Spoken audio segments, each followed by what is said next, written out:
Alright, this is a little setup that I would like to create for myself.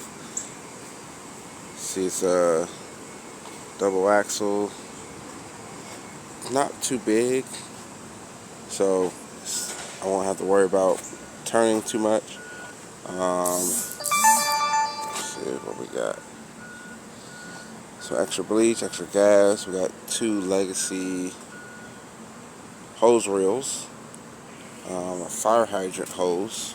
I guess you connect to that fire hydrant. A large, I don't even know how many gallons, 275 gallons, that's what it is. Oh, no, even more, 300 gallons. Let's see, 330 gallons of water.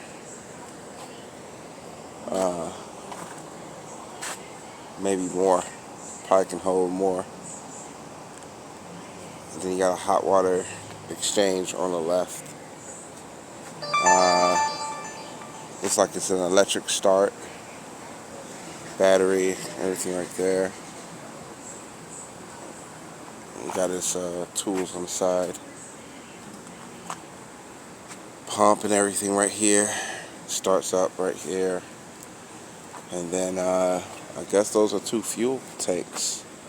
That's what I'm assuming, but it doesn't look too big.